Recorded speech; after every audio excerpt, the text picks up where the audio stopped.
Hello friends, welcome back to our channel. I am Poonam Chaudhary and in this video we are going to learn about the second phylum of animal kingdom, Coelenterata. Coelenterata को हम Cnidaria भी कहते हैं, okay. और Cnidaria इस phylum का नाम इसमें प्रेजेंट एक स्पेशल टाइप के सेल्स नीडोप्लास्ट से पड़ा है, ओके। सो इसका जो बॉडी ऑफ ऑर्गेनाइजेशन होता है निडेरिया का, वो टिश्यू लेवल पर होता है, ओके।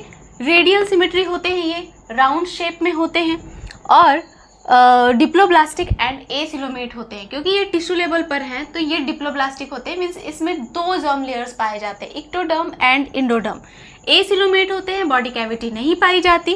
उसके बाद जो बॉडी का प्लान होता है उनका, ये ब्लाइंड सैक होता है। ब्लाइंड सैक मीन्स कि एक ही ओपनिंग पाए जाते हैं, मीन्स अगर इनका बॉडी इस तरह से है तो सिर्फ एक ही ओपनिंग पाया जाएगा इंजेशन एंड इजेशन के लिए।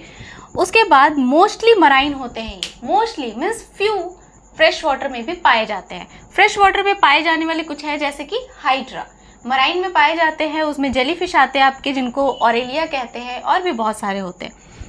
Many of them are sessile.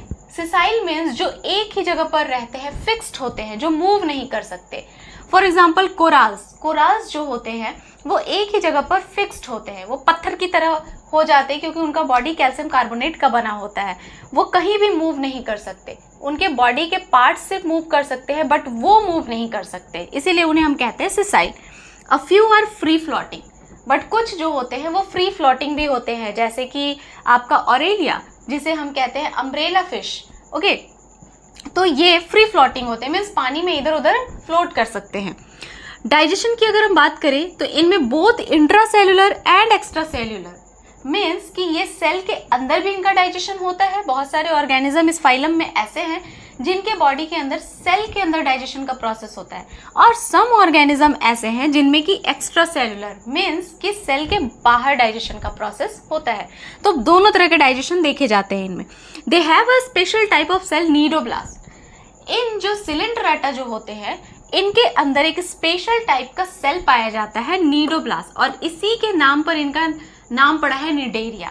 अब नीडोब्लास्ट क्या होते हैं, जो आपके सिलेंटराटा होते हैं उनमें जो टेंटिकल्स होते हैं ना, सपोज दैट कि ये हाइड्रा है एक, ठीक है, हाइड्रा इस तरह करके होता है कुछ।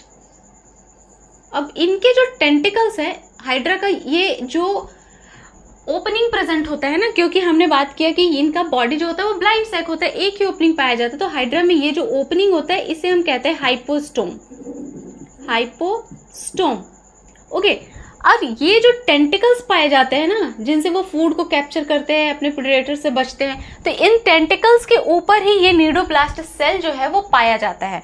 अब नीडोब्लास्ट सेल जो आपका है वो कैसा होता है, कुछ इस तरह के स्ट्रक्चर होते हैं नीडोब्लास्ट के, ओके। स्पेशल टाइप का सेल है। आप देखो कुछ कप लाइक स्ट्रक्चर है और इसमें एक कैविटी है, अंदर एक कैविटी है, और इस कैविटी को हम कह रहे हैं निमेटोसिस्ट। निमेटोसिस्ट जो कि स्टिंगिंग कैप्सूल है, ये स्टिंगिंग कैप्सूल मीन्स कि ये एक ऐसा कैप्सूल है, एक सैक लाइक स्ट्रक्चर है जिसके अंदर स्टिंग प्रेजेंट है, और उस स्टिंग के अंदर पॉइजन होता है, मीन्स वो टॉक्सिन रिलीज करता है। तो ये आप देखिए, ये कप लाइक स्ट्रक्चर, यहाँ से एक स्टिंग निकला हुआ है, ओके। ये जो आपको कॉनिकल शेप का दिख रहा है, दिस इज नीडोसेल। नीडोसेल बहुत ही सेंसिटिव होता है। सेंसिटिव किससे होता है, आपके स्टिमुलस से।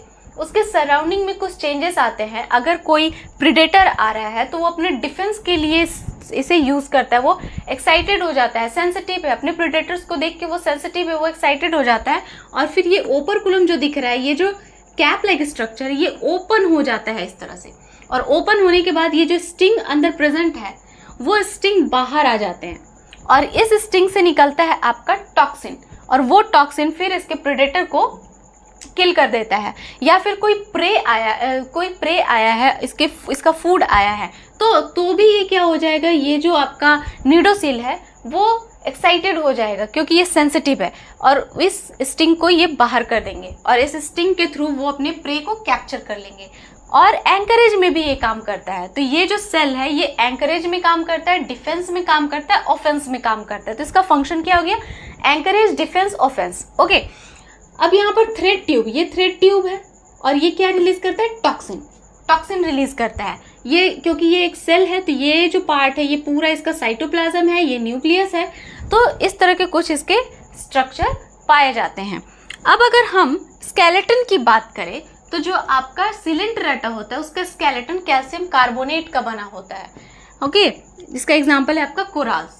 तो कैल्शियम कार्बोनेट के ये जहाँ भी होते हैं कोराल्स, वो बहुत ही लार्ज एरिया में ऐसे फैले होते हैं, क्योंकि कोराल्स जो होते हैं वो ससाइल भी होते हैं, और जब ये डेड हो जाते हैं तो वहाँ पर कैल्शियम कार्बोनेट, क्योंकि उनका स्केलेटन जो है वो कैल्शियम कार्बोनेट का होता है, तो जब वो डेड हो जाते हैं तो वहाँ पर कैल्शियम कार्बोनेट डिपॉजिट होता रहता है और फिर एक बड़े से रॉक के फॉर्म में वो कन्वर्ट हो जाते हैं। अल्टरनेशन ऑफ जेनरेशन, ये इस फाइलम का, सिलेंट्रेटा फाइलम का यूनिक फीचर है, अल्टरनेशन ऑफ जेनरेशन, जिसे हम मेटाजेनेसिस भी कहते हैं। अब मेटाजेनेसिस में होता क्या है, ये जो फाइलम है सिलेंट्रेटा, इनके बॉडी दो फॉर्म्स में प्रेजेंट होती है। पहला होता है पॉलिप, दूसरा होता है मेड्यूसा। ये जो पॉलिप होते हैं ये सिलेंड्रिकल स्ट्रक्चर होते हैं, ओके, और ये जो मेड्यूसा होते हैं वो अम्ब्रेला शेप्ड के होते हैं। ये जो सिलेंड्रिकल स्ट्रक्चर होता है ये सिसाइल होते हैं, सिसाइल मीन्स ये मूव नहीं कर सकते कहीं भी, और ये जो अम्ब्रेला शेप्ड वाले होते हैं ये फ्री फ्लोटिंग होते हैं, ये एक जगह से दूसरे जगह तक फ्लोट कर सकते हैं वाटर के अंदर। ओके, इसका एग्जाम्पल है हाइड्रा और इसका एग्जाम्पल है ऑरेलिया।